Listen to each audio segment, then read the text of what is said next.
guys, this is Lord Chael speaking on behalf of our show sponsor, Established Titles. Established Titles is a project based on a Scottish custom where landowners are referred to as lords and ladies.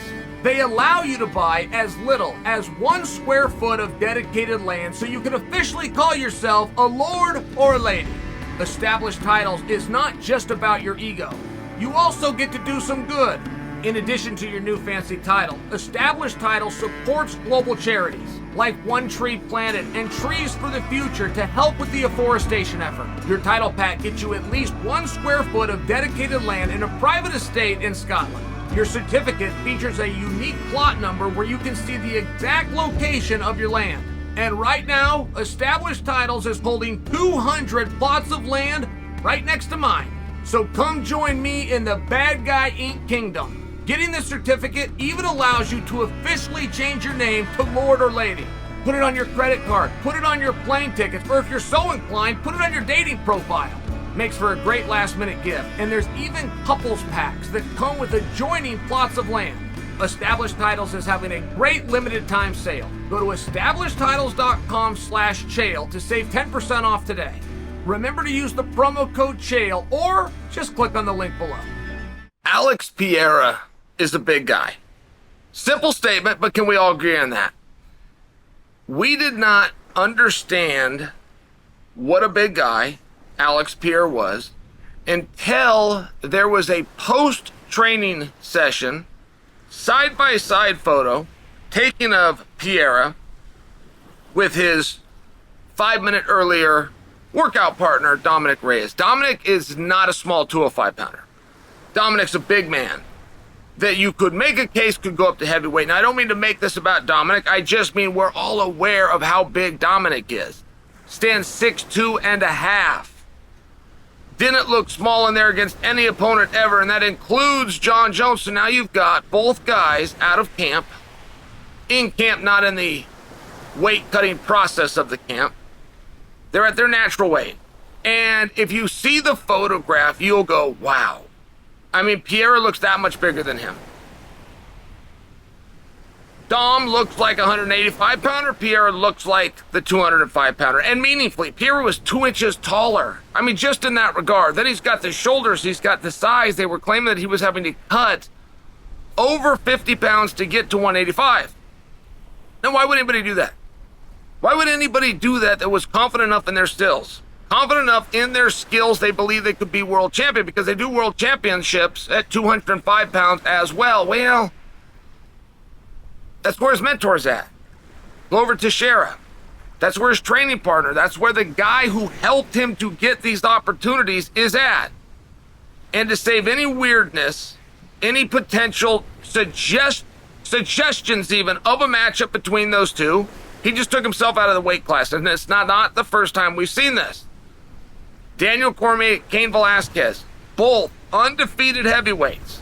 Daniel, training partner and trainer. That was a totally separate business relationship that they worked out. Daniel was an official trainer of Cain. Your trainer, your coach, you have to trust him at all times, and he will do whatever is best for you. So Daniel said things that's best for me is to go down to 205 pounds. Daniel struggled publicly at the Olympic Games in 2008 at 211 pounds. So how, 10 years later, is he going to go down even more? It's a tough question, but that's the one they dealt with, and that's the way they skinned the cat. So I'm just sharing for you. Pereira is big. Joe Rogan came out and said that Pereira's size is sanctioned cheating. And powerful, very powerful language. And I have heard this type of language before. I would just look and say where. I mean, if you're using words like that, you better be specific. Where? The rule in all 50 states and jurisdictions abroad say you must make weight within a window. You must be below the weight class at a specific time. I know you here in America, you're used to Friday morning from 11 to 11, I apologize, from 9 to 11 a.m. Pacific Standard Time. There then is also rules on how you can rehydrate, how you can replenish. Were any of those rules broken? And I'm going to have to superpose that no, there's not even a rumor that they are. Otherwise, the word sanctioned cheating would not apply. It would have been just cheating. Pereira cheated making weight. Okay, that's very different. Very, very different. He did a blood draw. He gave blood. He then shot blood back in. He rehydrated illegally with an IV. Is that what we're talking about? No. No, he didn't do any of those things. Okay, then I got to stop you at the first word. If it's legal and it's allowed, we can't use the word cheating. If it's sanctioned and it's acceptable and it's above board, we can't use the word cheating. Are you talking about a sanctioned advantage? That's a debate for another day. I don't see very often in my life the guy that pulls the most weight has the greatest return. I know their careers are a lot shorter. I just grew up in the world of wrestling.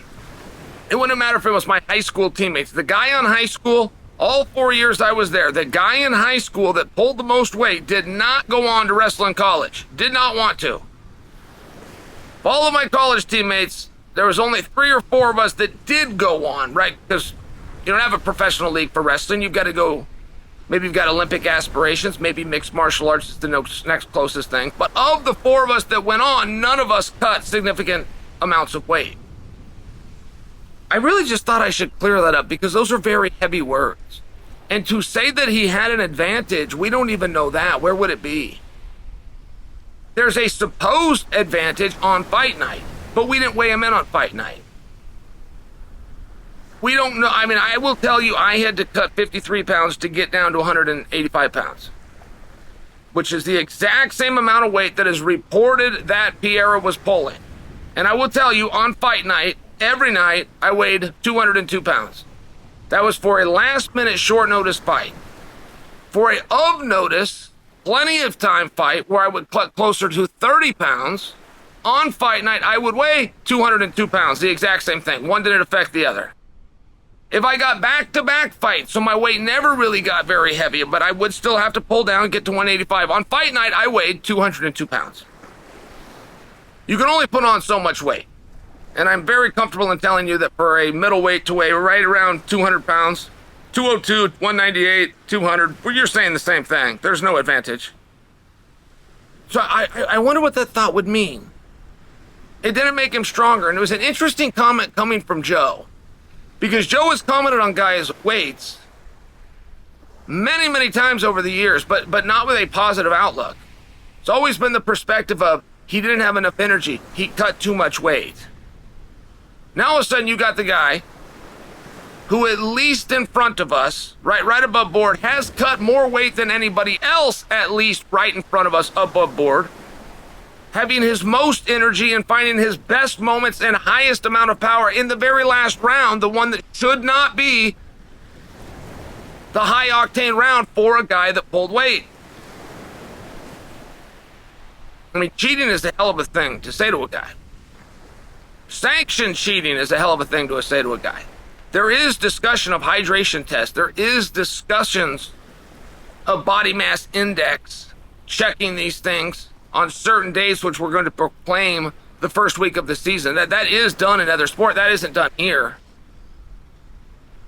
And if a rule doesn't exist, then obviously the violation could have happened and no cheating took place. But I would like to challenge Joe just to go a step forward and tell me about the advantage. At a minimum, he's saying that the cheater had the advantage. With what advantage can you fundamentally prove was given? We obviously know that training camp wasn't all about focusing on techniques. It was a lot about beating the scale. We obviously know the recovery process. We obviously know how flat he was in the first rounds. What about that massive weight cut even led to an advantage, let alone an impropriety? That's my question.